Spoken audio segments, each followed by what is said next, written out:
why do we learn? People like to talk about learning for the sake of learning, like how maybe taking philosophy is just an exploration into the human mind. But I believe that there's always a reason behind the things we learn. If you look at philosophy, we're trying to look into the secrets of humans. We're trying to think about how we work. When we look at history, we're trying to see how events come together. The reasons are usually pretty obvious, like I learned to ride a bike so I can get places quicker. I do a sport so that I can exercise or meet new friends. Other times, the reasons behind what we learn might be a little less obvious. For example, a few years ago, I learned that the first 60 digits of pi are 3.141592653589793234338837550228841717193502097459445923. And you can verify this in the video later.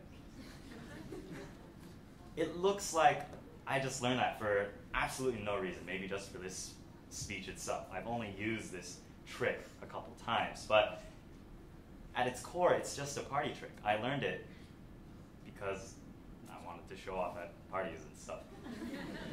And it's maybe not a very good party trick because there's no way to verify it instantly, and I spent like hours trying to learn that. But it is a party trick nonetheless. My point is that in literally all we do, there is a purpose. And it's up to us to figure out what meaning you want to assign to the things we learn. Let's look at school.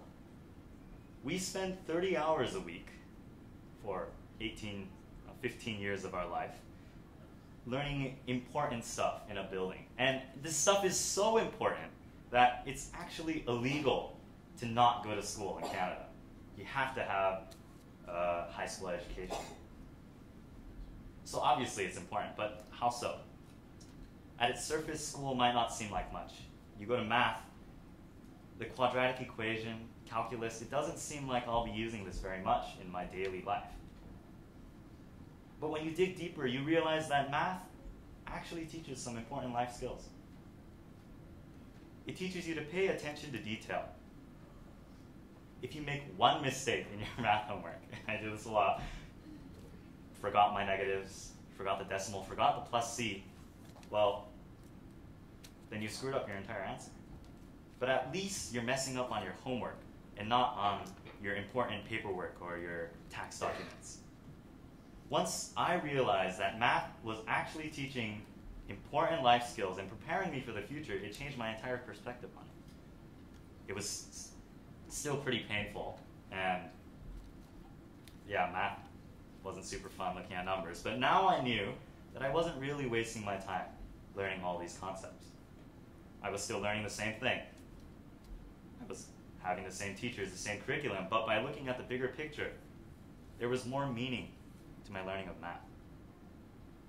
So we can see that school does prepare you for life, and that's really the big motivating factor behind why we go to school. Yet, for many high schoolers, I know in this room and around the world, school does not prep you for life. High school prepares you for university. We've all heard the common adage, you go to high school, then university, then you get a high-paying job, and you're set for life. You have a nice house, you get a family, and you settle down. But 2 months ago, I was talking to my mom about school, and I like to be a little rebellious, I suppose, because it went to the topic of university, and I told her, no, I will never do anything just for university. I wanted to get away from the whole image of school prepares me for university. No, I want it to be school prepares me for life. I do things for more than just entering another school. Now, ironically, 2 months before that, I had been preparing for the SAT, a test designed specifically for school. And I was in IB, and I led clubs, and I did music, and I did a bunch of extracurriculars. Every day, I had a meeting at lunch. I wasn't eating lunch during lunch, which is kind of weird. It seemed like I was on a perfect path to university. I was the stereotypical student working hard just for things on my resume. And it got a little unhealthy because this goal of university became my life. Each low grade I got became a personal failure against my journey. And I began asking myself, for every activity I did, will this be increasing my chance to go to university? For the hours put in, will this make my resume look better? For example, I was looking at entering a sport. I examined how many hours it would take. I examined the length of the season, because universities want, well-rounded people. They want it to look like you've done a lot of stuff. So the biggest thing, though, was my chance to become a captain of the club. Because if I was a captain, then I'd be set. Wait. Let's think about this. There are a lot of people in the world, world leaders, king, presidents, dictators, who are actually incredibly incompetent, and all they care about is the title, the big titles and the names. I was being like those people.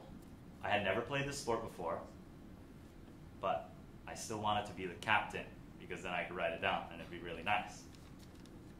And you see the parallels between how I felt and the world we've created today. And I've got a quote from a confessions page of a high school not around here. It says, DBHS is so corrupt. All the club leaders are only there for university applications. People that actually want to make a difference can't join because they aren't popular enough. Sound a little familiar?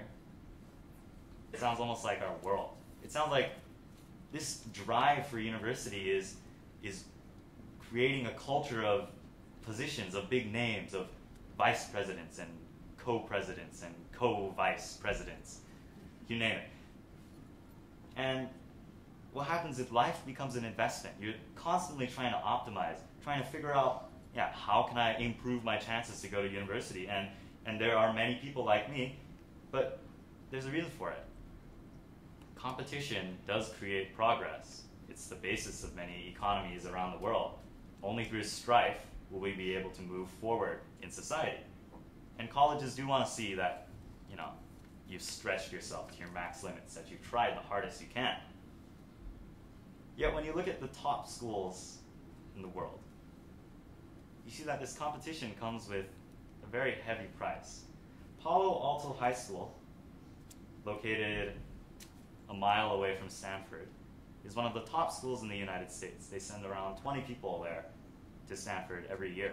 Yet, even the best and brightest in the nation get depressed by this urge for university, because their youth suicide rate is 4 times higher than the US national average. I see the peers around me, I see myself getting sucked into a culture of competitive insanity, where each club you join is just a bullet point on the resume, where each course you do is just another GPA booster. I'm a little scared. Because although I escaped the tunnel vision of university, there are still many who exist who blindly push on solely for, maybe not university, but for their job, with no other intent but to be successful in life. It's forced me to question myself, is there more to me than university? Am I just a one-dimensional academic try-hard? All I care about are my grades? And I've come to the conclusion that the things I do cannot be only for school. Now when I go to biology class, it's no longer a course where I can skip a semester of biology, which is what IB Biology advertises. No, it's not a course to get ahead. I'm actually fascinated by the way the organs interact in my body. When I volunteer, it's no longer about the hours, about hitting the 90 or the 100 hours level 4 service award. No, it's just good to know that I'm making a difference in the community. These activities are the same. Of course, I'm still doing them for university, but by adding a second layer to it, I've made it so much more enjoyable. So I urge you, everyone here in this room, to ask yourself why. Why am I doing these things? And to go out there and learn new things. Become genuinely interested in the things you do. Please, don't become the stereotypical student who only does things for university. Look for a way to grow. Many adults have hobbies, and they use these hobbies as a way to express other parts of their life that they can't do in their work. But as teenagers, I don't really see that. I'm seeing us all get sucked in to doing these things that we don't like solely to go to university. So why can't we do stuff for fun? Learn to juggle, or do card tricks, or you could learn 60 digits of pi. Because you never know when it might come in handy in a speech someday. Thank you.